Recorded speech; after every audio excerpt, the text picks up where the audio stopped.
بسم اللہ الرحمن الرحیم۔ قرآن مجید میں اللہ تعالیٰ کا ارشاد ہے وَقَالَ رَبُّكُمْ ادْعُونِي أَسْتَجِبْ لَكُمْ۔ ترجمہ: اور تمہارے پروردگار نے کہا ہے کہ مجھے پکارو، میں تمہاری دعائیں قبول کروں گا۔ اس آیت مذکورہ میں اس کا وعدہ ہے کہ جو بندہ اللہ تعالیٰ سے دعا مانگتا ہے وہ قبول ہوتی ہے، مگر بعض اوقات انسان یہ بھی دیکھتا ہے کہ دعا مانگی مگر وہ قبول نہیں ہوئی۔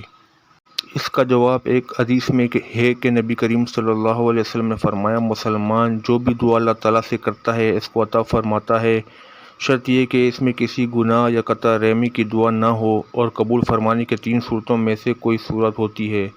جو مانگا وہی مل گیا، اس کے مطلوب چیز کے بدلے اس کو آخرت کا کوئی اجر و ثواب دے دیا گیا، مانگی ہوئی چیز تو نہ ملی مگر کوئی آفت و مصیبت اس پر آنے والی تھی وہ ٹل گئی۔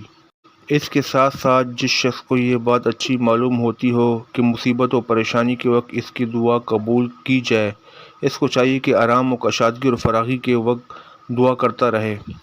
اگر ہم سچے دل اور خلوص و اعتقاد سے رسول اللہ صلی اللہ علیہ وسلم کے ارشاد کے موافق قرآن و حدیث کی دعائیں مانگیں گے اور گناہوں سے بچیں گے اور بچائیں گے تو ساری آئی ہوئی اور آنے والی مصیبتیں ٹل جائیں گی انشاءاللہ۔